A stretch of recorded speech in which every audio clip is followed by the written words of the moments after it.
We dive into complex research, science, real-world cases. Basically, we boil it all down into knowledge you can actually use. Yeah, making sense of the complicated stuff. Exactly. And today, we're tackling something huge. The hidden forces shaping, well, pretty much everything you do every day. We're talking about the science of habits. It's kind of mind-blowing when you think about it. Totally. Get this quote from William James, way back. All our life, so far as it has definite form, is but a mass of habits. And guess what? Modern science backs him up. Big time. That Duke University study. Right. It found that over 40%, of the actions people do each day aren't really decisions at all. They're just habits. 40%. Just let that sink in. Nearly half your day is basically running on autopilot. It's like your brain's running this pre-programmed software. And it's doing that to save energy, right? Massive amounts of energy. Precisely. Imagine consciously deciding every single step of getting dressed or driving to work. You'd be exhausted before breakfast. So, our mission today is to unpack that software. How's it written? How do we, fix the bugs, the bad habits, and how do we install better ones? We're looking at everything from the basic neurology, the brain wiring, all the way up to how habits drive huge social changes. Okay, so let's start at the core. The engine running this 40% of your life, it's called the habit loop, and it sounds almost too simple. Cue, then routine, then reward. Simple, but powerful. That 40% isn't arbitrary. It's the brain being incredibly efficient. Like Charles Duhigg wrote, without this loop, our brains would just be completely overwhelmed by the minutiae of daily life.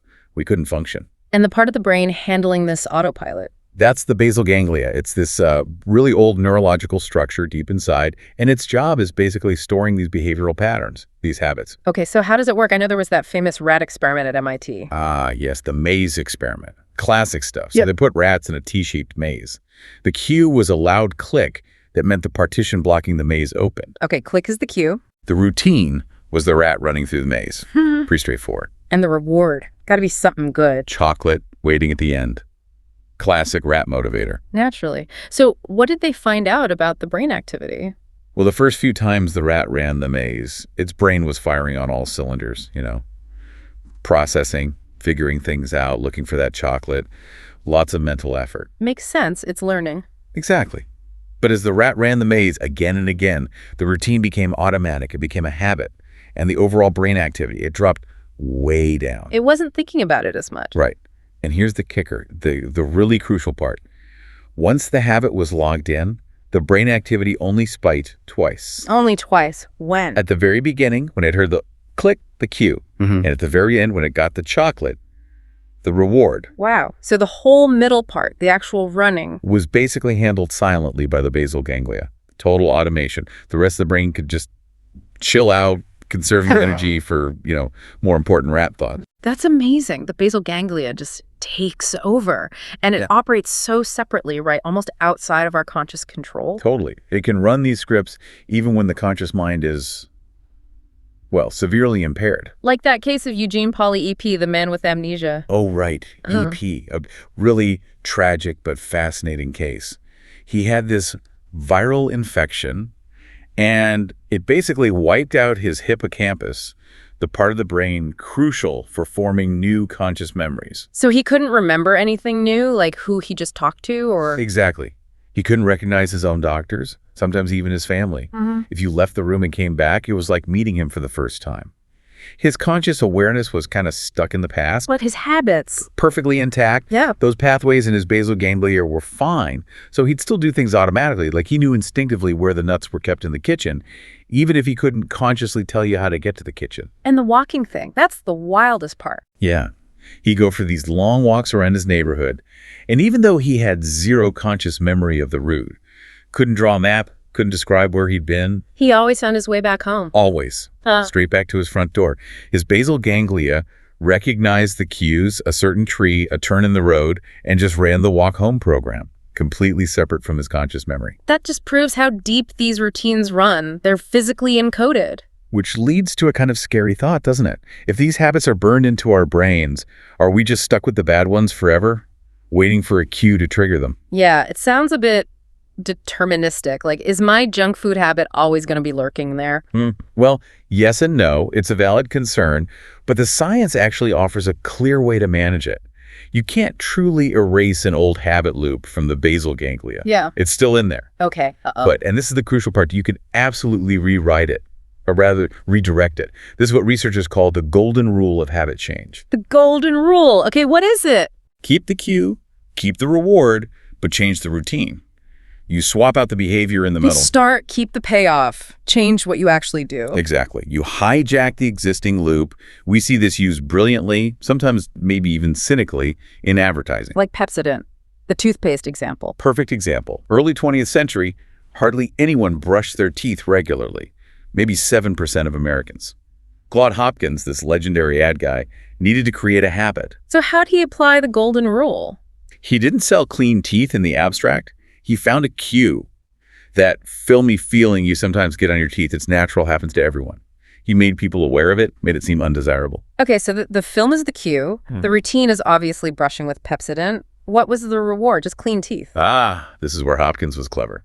Clean teeth aren't immediately rewarding on a neurological level. So Pepsodent added ingredients, things like citric acid, mint oil, and importantly, foaming agents.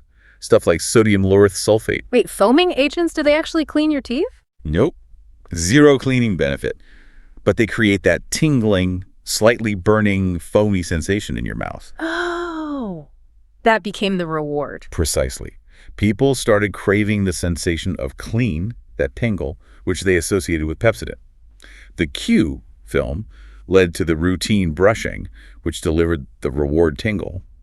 Toothpaste use exploded, went from 7% to 65% in about 10 years. He engineered a craving using the loop. That's kind of manipulative, but undeniably effective. It taps right into that basic neurology. It does. And the same principle works for changing personal habits too, like in therapy. Habit reversal training uses this exact logic. Right, like the case of Mandy, the nail biter. Yeah. She was a grad student, bit her nails constantly. Her first guess, and her therapist too, was maybe the cue was boredom or stress from homework. And the reward seemed like stress relief. Seems plausible. But it wasn't quite right. When they had her track it really carefully, write down exactly when she felt the urge, what was happening, how she felt after they found something else. What was the real trigger? The true cue was a specific physical sensation, a slight tension right in her fingertips. And the actual reward she was craving wasn't stress relief. It was a brief burst of physical stimulation, a sort of feeling of completion after biting. Okay, so a physical cue leading to a craving for physical stimulation. Exactly. So applying the golden rule. Keep the cue, fingertip tension. Keep the reward, physical stimulation. Change the routine. What was the new routine? They implemented what's called a competing response. Whenever Mandy felt that specific tension in the cue, she was trained to immediately do something else with her hands, like clench her fist, grip a pencil really hard, or tap her knuckles on her desk. Something that provides a physical sensation. Right. It delivered the same type of reward, that physical feedback, satisfying the underlying craving, but without the destructive nail biting. She essentially redirected the old habit pathway. That makes so much sense. You're not fighting the urge head on. You're giving it a different outlet. You got it. And sometimes changing just one habit like that can have this incredible ripple effect through your whole life. Which brings us to Keystone habits. Keystone habits. Okay, what defines those? These are habits that when you change them, they sort of dislodge and remake other patterns. They trigger a cascade of other positive changes, often unintentionally. Like a domino effect. Exactly. Lisa Allen's a great personal example. She was overweight, smoker, in debt. Then, facing a crisis, she decided she had to quit smoking. That one change became the keystone. Yeah. Quitting smoking led her to start running to manage stress. Running led to changes in diet, sleep, planning her day. Eventually, she lost 60 pounds, ran a marathon, went back to get her degree. One core change radiated outwards. Wow. And this works in organizations, too. Absolutely. Look at Alcoa, the aluminum giant. When Paul O'Neill became CEO, Wall Street was baffled. His first big speech wasn't about profits or margins. It was about worker safety. Worker safety as the #1 priority for a huge industrial company. Seems odd. It seemed crazy to investors. But O'Neill was adamant. 0 injuries. That became the organizational keystone habit. To achieve that, they had to understand every process, every potential failure point perfectly. So focusing on safety forced them to improve everything else. Precisely. Communication had to improve between workers and managers. Manufacturing processes had to be streamlined and standardized to eliminate risks. Reporting had to be faster. This intense focus on the safety habit unintentionally overhauled the entire company's efficiency, communication, and ultimately its profitability. Alcoa became a top performer on the stock market. All stemming from that one seemingly unrelated focus on safety. That's powerful. It really is. And often, implementing these kinds of changes, whether personal or organizational, relies heavily on willpower. Willpower, the thing we all wish we had more of. Right. But science sees it less as a fixed character trait and more like... Well, like a muscle. A muscle. How so? It gets tired with overuse. There's a finite amount of it you can exert in a given period before it needs to recover. Okay, I think I felt that. Like after a really stressful day, it's harder to resist dessert. Exactly. That's willpower fatigue. The classic experiment demonstrating this is the radish cookie study. Oh, I think I've heard of this one. Sounds cruel. A little bit.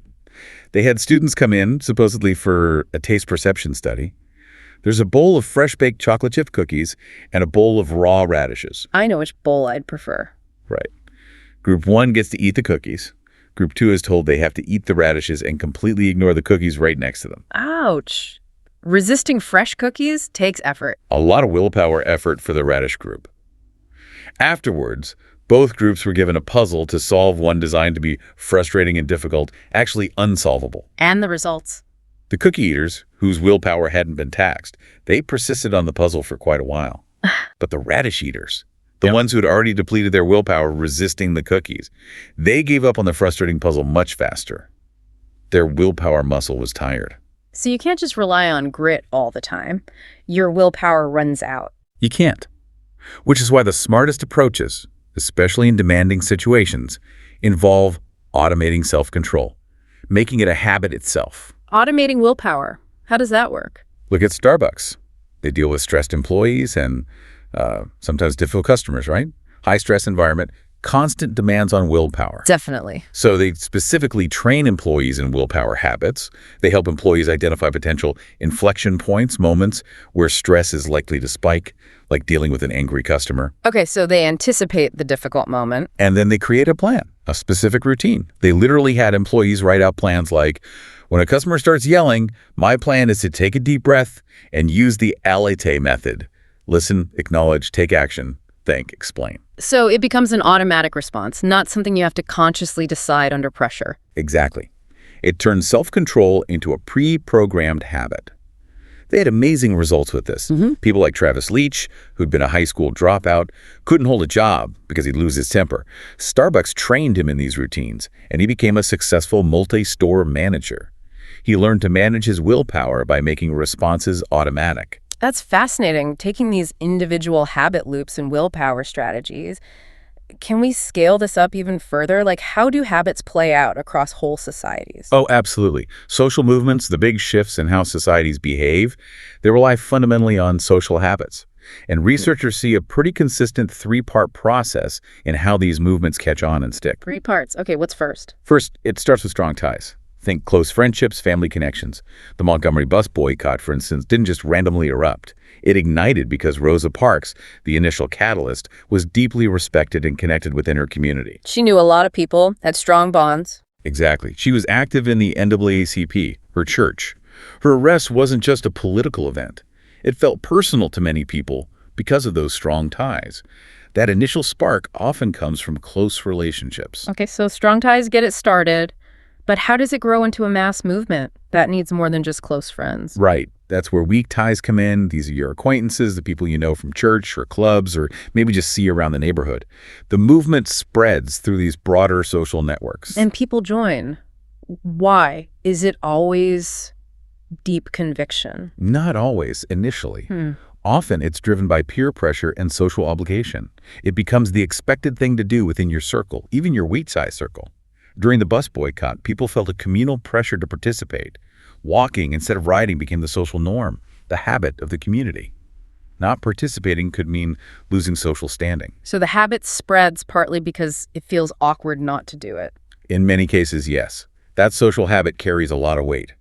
But for a movement to really last, to become durable, it needs the third element, self-propulsion. The movement needs to develop its own ingrained routines and give participants a new sense of identity. Leaders like Martin Luther King Jr. were masters at this. Oh, so? He didn't just inspire. He gave people a clear routine, nonviolent protest, and he fostered a powerful new identity. Participants weren't just protesters. They were part of a righteous cause, people freed from fear. This new habit, nonviolence, and identity allowed the movement to sustain itself, to guide its own actions, even without constant top-down direction. It became an ingrained way of being. Wow. Cue, routine, reward, but playing out across thousands of people. Exactly. And this idea of leveraging social norms and familiarity, it's not just for social movements. Marketers use it constantly. Where does that connect? Think about getting people to adopt something new. Our brains are wired to prefer the familiar.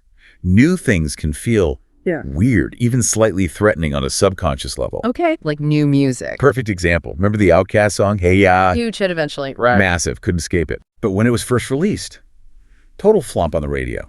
DJs wouldn't play it much. Why?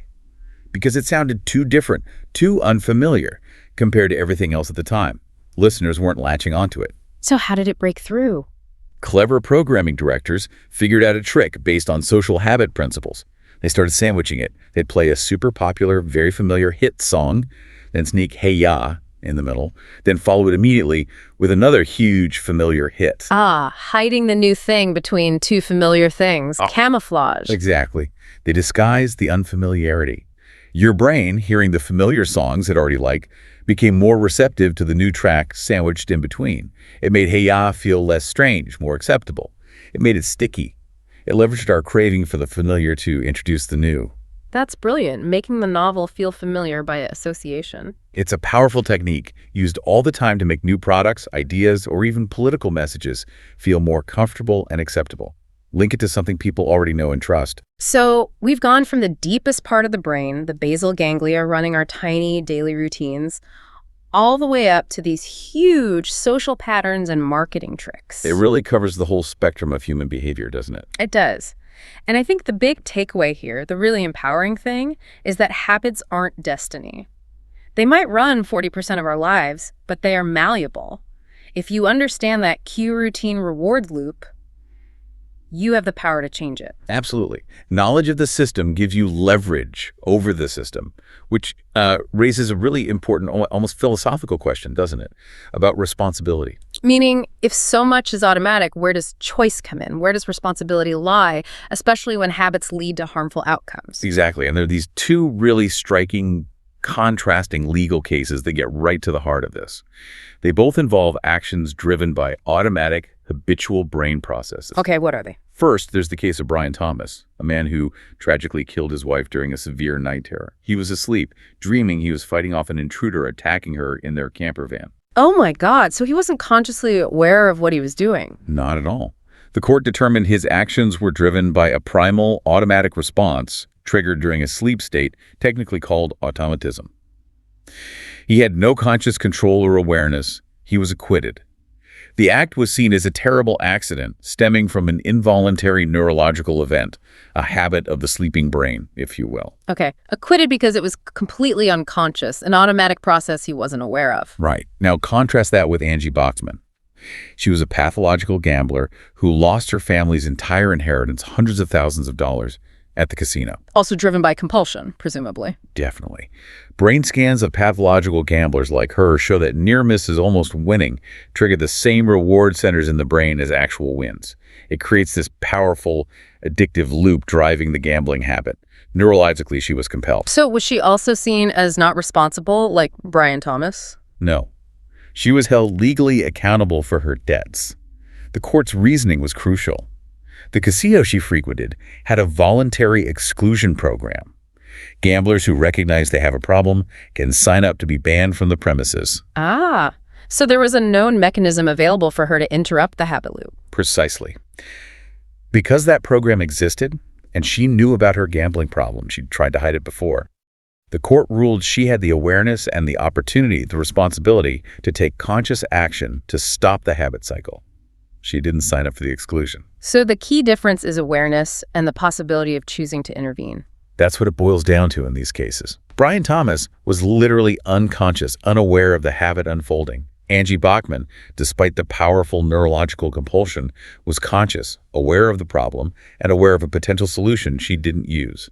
The law drew a line there. If you know the habit loop exists and you know you have a problem and there's a way to change the routine, the responsibility shifts back to you. It seems that's the implication. Yeah. Once you have the knowledge, the kind of knowledge we've been talking about today about how habits work, the choice to use that knowledge becomes the critical factor. Habits might shape us profoundly, but understanding them gives us the tools to reshape them. Habits aren't destiny, but knowledge brings responsibility.